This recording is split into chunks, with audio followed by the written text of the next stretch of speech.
नमस्कार, आप देख रहे हैं अब तक बिहार न्यूज। मुजफ्फरपुर के भावी विधायक प्रत्याशी सावन पांडे सोमवार को पताही पंचायत पहुंचा।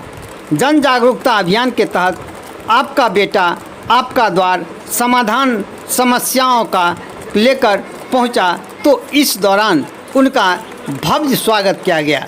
उनको दूध से महिलाओं ने नहलाया। मुकेश ठाकुर के नेतृत्व में आयोजित कार्यक्रम में जब सावन पांडे को भव्य स्वागत किया गया तो सावन पांडे गदगद दिखे। आइए सावन पांडे जी क्या कहते हैं इस कार्यक्रम को लेकर। और दर्शकों, आपसे निवेदन है कि अब तक बिहार न्यूज़ पर पहली बार आए हैं तो चैनल को सब्सक्राइब कर लें, बेल बटन दबा लें और वीडियो को अधिक से अधिक लोगों तक शेयर करें।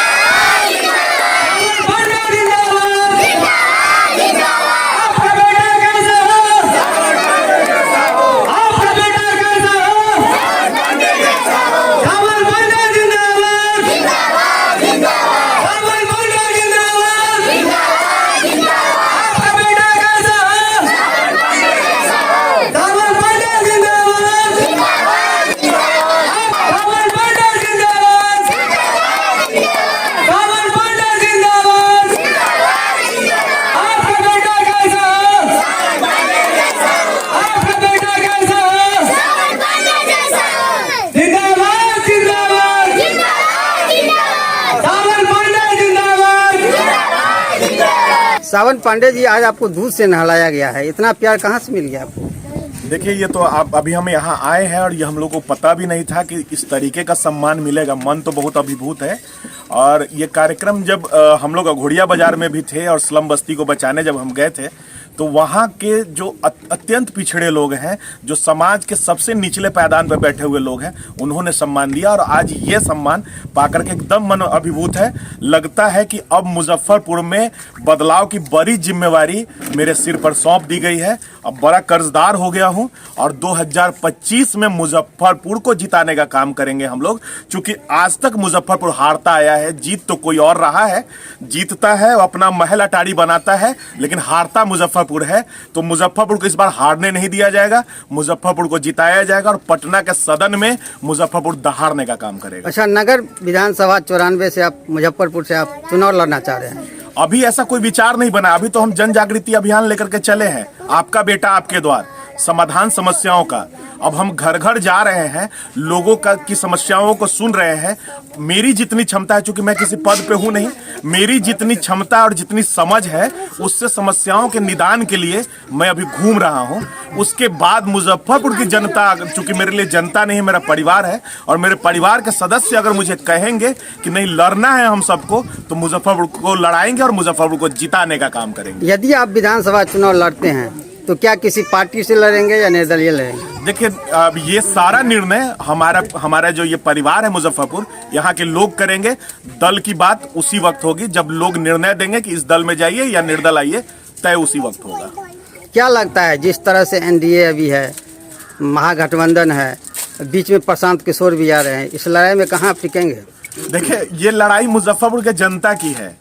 प्रशांत किशोर जी हो, एनडीए हो या महागठबंधन हो, उनका अपना डर रहा है, मेरा अपना एक तरीका है। मैं अपने घर को संवारने निकला हूं, क्योंकि मुजफ्फरपुर मेरा घर है। मैं अपने घर को संवारने निकला हूं और घर के लोग जब साथ में हैं तो हिमालय भी सामने आ जाए तो उसको भी हम लोग पार करने का काम करेंगे। अच्छा, यदि आप विधानसभा चुनाव लड़ते हैं तो आपका मुद्दा क्या रहेगा? देखिए, मेरी प्राथमिकता यही है, नाली गली को भूलिए, नाली गली तो बनना ही है, ठीक है।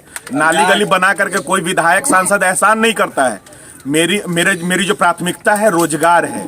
मुजफ्फरपुर के युवाओं को मुजफ्फरपुर में ही उनकी योग्यता के अनुरूप रोजगार दिया जाए, ये मेरी प्राथमिकता है। और ये मैं वादा करता हूं आपके माध्यम से कि मुजफ्फरपुर के युवाओं को मुजफ्फरपुर में ही 2025 से 26 तक में रोजगार मिल जाएगा। और मुजफ्फरपुर की जो मेरी माताएं बहनें हैं, उनको उनके घर से, उनके घर के आंगन से, उनके घर के डाइनिंग हॉल से ही उनको 1000 रुपया प्रतिदिन कमाने का रास्ता मैं बताऊंगा।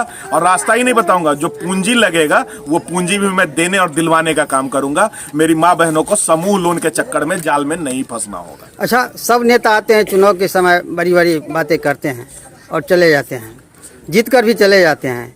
आप पर जनता क्यों विश्वास करे? नहीं विश्वास करे ना, हम तो कहीं रहे कि जनता एकदम विश्वास नहीं करे। आप जिसको वोट देते हैं, मैं पहले ही आया, आप सुने कि नहीं, मैं यही कह रहा हूँ कि आप जिसको वोट देते हैं उसी को दीजिए।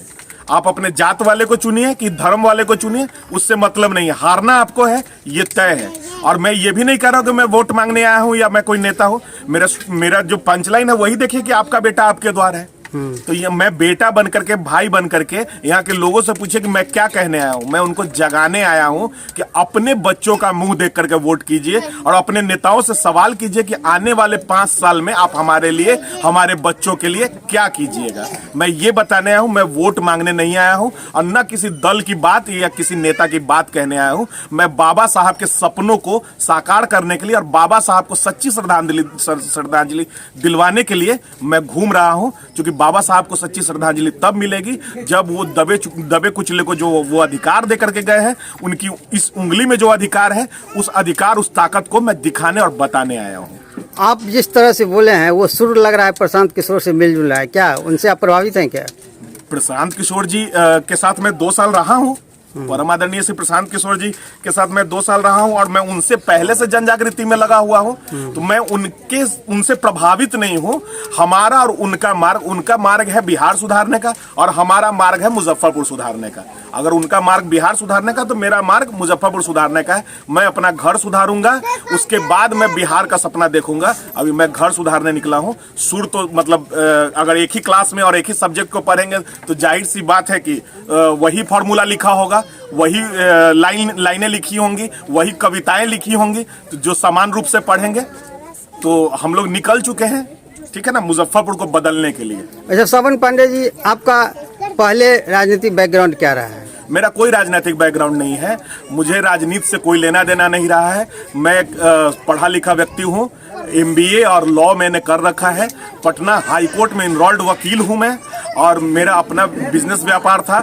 सबसे करने के बाद मन में एक विचार आया कि अपनी मिट्टी के खातिर, चूंकि मुजफ्फरपुर में आयातित नेताओं का जमावड़ा हो चुका है, दूसरे जिला और दूसरे राज्य से यहाँ लोग आकर के नेता बनते हैं। मुजफ्फरपुर के बेटों को 40 वर्षों से कोई मौका नहीं मिला है।